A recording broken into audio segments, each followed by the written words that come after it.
It starts quietly. No one notices at first. You're 7 years old, staring into the eyes of someone who is supposed to be your anchor, but they're coming apart at the seams. Maybe it's an addiction they can't shake. Maybe it's a rage that fills the room. Maybe it's just a hollow silence, a vacancy where a parent should be. And without a single word being spoken, something ancient and instinctive clicks into place in your small, developing mind.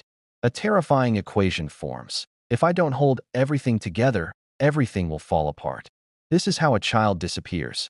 Not from the playground, not from their bed, but from within themselves. Psychologically, they begin to fade away. They learn to smile more, to cry less, to become an expert in reading the emotional temperature of a room before they dare to speak. They become the emotional thermostat for the entire household, turning the heat of anxiety down, trying to cool the tensions, all while freezing their own needs solid. They become miniature adults long before their brains, their hearts, their nervous systems are ready for that burden. And what does the world do? It praises them. You're so mature for your age. You're so responsible. My, what a strong little boy/girl. But no one, not a single person, ever stops to ask the most critical question: at what cost? This praise becomes the seal on the coffin of their childhood. It reinforces the mask, making it harder and harder to ever take off. This is the invisible grief, the silent mourning, for those who were forced to grow up too fast. And today, we are going on a deep, compassionate journey into the psychology of that child, because the effects of this don't just vanish when you turn 18. They don't dissolve with your first paycheck or your first relationship. They shape the very core of you. They follow you, like a shadow, into every relationship you attempt, every career move you make, into the deepest recesses of your sense of worth. And here's the painful truth. If you don't understand what happened to you back then, you will spend your entire adult life unconsciously repeating the survival patterns that once saved you, but are now, slowly and insidiously, draining the life from you. If this resonates with you, if you feel a stirring of recognition, I want you to do something for yourself right now. Hit that subscribe button and ring the notification bell. This channel is dedicated to these conversations, to understanding the hidden wounds so we can heal them together. Your subscription tells the algorithm this content matters, helping us reach others who are secretly carrying this same weight. Now, let's begin to unpack what was really happening. When a child is forced, overtly or covertly, to provide emotional support, stability, or care for a parent or sibling, psychologists have a name for it: parentification. It's a role reversal. The child becomes the caregiver, the peacekeeper, the in-house therapist, the protector. This isn't just helping out or being a good kid. This is a fundamental violation of the natural order of development. And it doesn't just change your behavior. It physically rewires your developing brain. When a child's primary task becomes managing the emotional state of the adults around them, or suppressing their own emotions to keep the peace, it creates a state of constant hypervigilance. Your nervous system is perpetually set to high alert. You are always scanning for danger, a shift in tone, a slamming door, a heavy sigh. You learn to walk on eggshells as a default mode of transportation. In this environment, love becomes unconsciously coded as a transaction. If I can give enough peace, if I can be quiet enough, good enough, helpful enough, maybe I will earn safety. Maybe I will earn a fleeting moment of calm. You learn, in your bones, that your own needs are an inconvenience at best and a dangerous trigger at worst. Their needs are urgent, yours are negotiable, and usually, they are negotiated away. So, you disappear. Emotionally, you tuck that raw, real, needy, playful child self into a deep, hidden compartment. And in its place, you construct a version of yourself that performs wellness. You become the good child, the quiet achiever, the therapist friend everyone confides in but no one truly knows. You wear this identity of strength and competence so convincingly for so many years that even you forget it's a mask. You believe this is you. But deep in the subterranean layers of your psyche, something hurts. Something aches with a profound loneliness. Because that inner child you buried didn't die. They are still in there, frozen in time, screaming a silent scream. Why didn't anyone see me? Why didn't anyone protect me? As we dive deeper into this, I'd be so grateful if you'd share this video. Share it with a friend you think might need to hear it. or in a community where these conversations can help. Sometimes, just knowing you're not alone is the first step toward healing. Now, let's look at how these childhood blueprints manifest in adulthood. As you grow older, the symptoms of this early trauma become more complex and woven into the fabric of your personality. You might become hyper-independent. You refuse help, seeing it as a weakness or a precursor to indebtedness. You might push people away when they get too close, because intimacy feels like losing control. You may never feel truly, deeply safe in love, because love was never safe. You might feel strangely numb during moments of celebration or joy. Happiness can feel unfamiliar, unearned, even dangerous, as if letting your guard down to enjoy it will inevitably summon the next crisis. You might struggle profoundly with rest, with true relaxation, because your worth has been fused with productivity. Doing is safe, being is terrifying. And perhaps the most tragic part, you might not even realize you're still operating from that ancient survival mode. When dysfunction is your normal, your nervous system accepts a baseline of chaos. Therefore, stillness can feel wrong, boring, eerie, like the calm before a storm. Peace can feel suspicious. Love feels less like a gift and more like a debt you will have to repay with endless emotional labor. This is the psychology of the adult who grew up too fast. It's not just sadness or a difficult childhood. It is a form of complex relational trauma that reshapes your entire worldview and, more importantly, your view of yourself. Now, you might ask, why on earth would a child willingly take on such an immense, soul-crushing burden? The answer is both simple and heartbreaking: attachment. Children will do anything, to maintain a connection to their caregivers. They will abandon their own authenticity, their own needs, their own truth to secure a sense of belonging. This is never a conscious choice. It is biological. It is primal. In the absence of reliable safety, the child's brilliant, adaptive mind makes a calculation.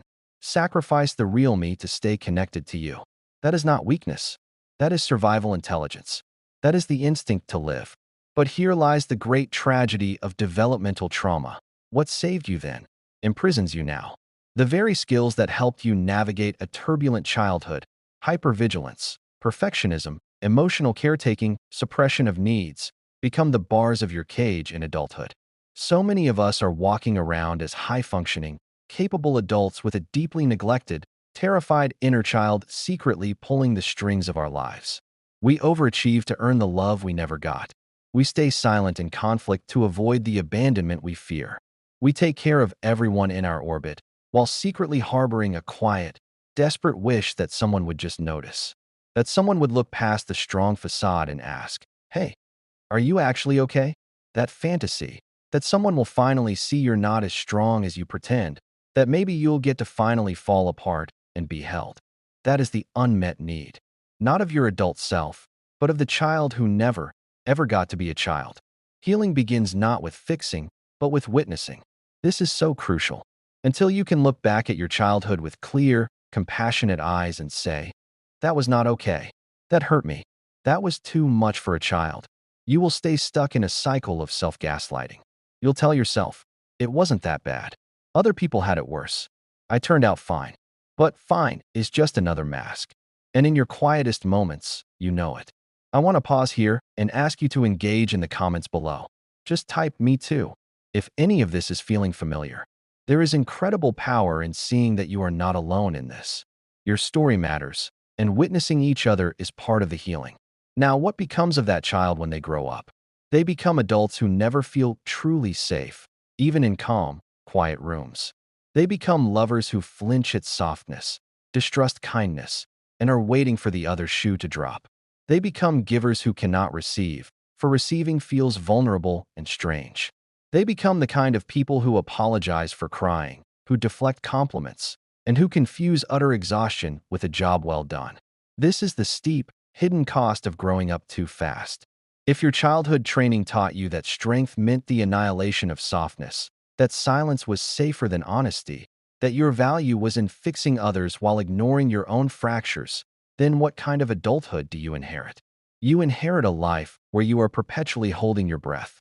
You are always waiting for permission from a partner, a boss, a friend, life itself, to finally, set down the weight and fall apart. But here is the essential, liberating, and daunting truth. No one is coming to rescue the child you buried. That fantasy of an external savior keeps you trapped. The rescue mission is an inside job. You are the one who must go back. You are the one who must, with immense courage, descend into that inner world and hold that child's hand. You are the one who must say the words no one ever said. You didn't deserve that. It wasn't your fault. You were just a child. You are safe now. You get to rest. This is the beginning of shadow work. It is not about fixing, not about positive affirmations that bypass the pain, not about performing wellness. It is about turning, with radical compassion, toward the most abandoned, ashamed, and frightened parts of yourself and saying, I see you. I hear you. I am here, and I am not leaving you again. This reparenting process is brutal because it asks you to finally feel the grief you never had the time, safety, or capacity to feel. It asks you to sit in the silent company of your own rage at the injustice, at the stolen years. It asks you to hold the profound sorrow for the birthdays where no one showed up emotionally, for the school events where you scanned the crowd for a stable face, for the lost innocence you spent protecting people who were supposed to protect you. That grief, when it comes, is not a sign of breakdown. It is proof of breakthrough. It is evidence that you are healing. Because what was once frozen in trauma is finally, mercifully, beginning to thaw. Let's talk about how these ingrained survival patterns show up in the minute-by-minute reality of your adult life. They are subtle, tragic, and often completely invisible to outsiders. You might be the therapist in all your friendships and relationships, holding space beautifully for others, but you have walls a mile high preventing anyone from truly seeing your pain, your doubt, your need. You might be praised for your fierce independence, while inside, you're terrified that needing anything will make you a burden and drive people away. You might find yourself in relationships where you chronically overfunction, doing the emotional labor, managing the logistics, over-explaining to avoid conflict, and then feel a deep, bewildering resentment that you can't seem to shake. You might struggle with boundaries because saying no still feels like a betrayal of your core job description, to keep everyone happy and the ship afloat. Please understand this. These are not personality traits. They are coping strategies. They were learned, conditioned, and practiced for survival. And the most hopeful news of all is this. What was learned can be unlearned. But only when you stop idolizing your strength and start honoring your wounds with tenderness. One of the most powerful exercises you can begin is to ask your inner child, in a quiet moment of meditation or journaling, what did you need back then that you never got? Don't force an answer. Just listen. You might hear, I needed someone to tell me it wasn't my job to fix my family. I needed someone to ask me what I wanted to play. I needed to feel that my sadness was allowed. I needed protection. And then, slowly, gently, you begin to give those very things to yourself now. You are not changing the past.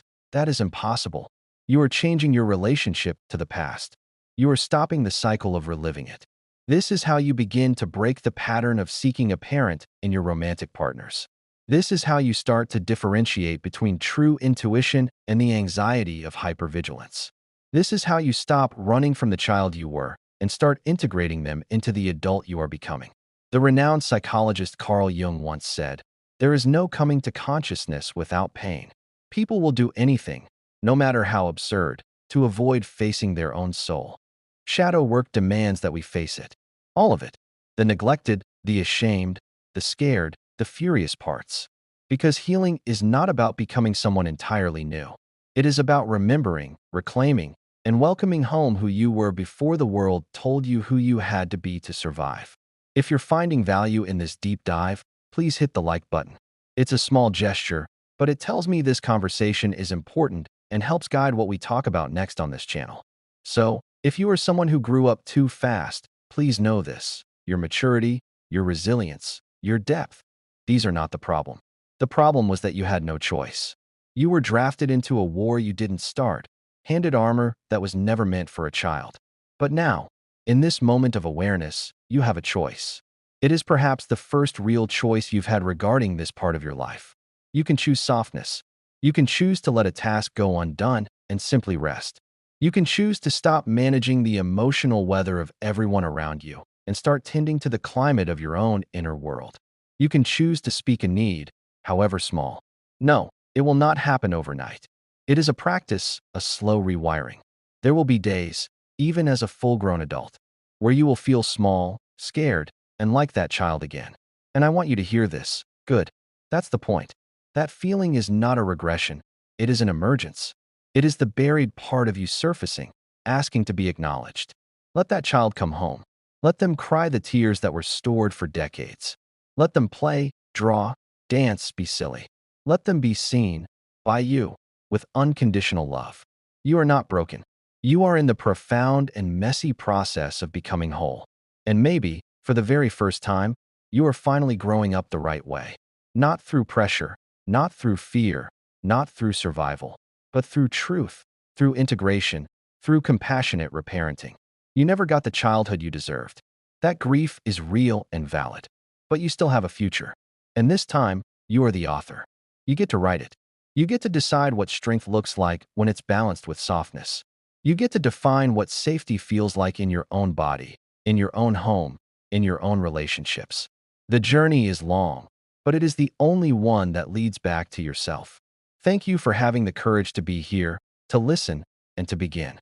If this spoke to you, please subscribe, share this video with someone who might need it, and let's continue this conversation in the comments.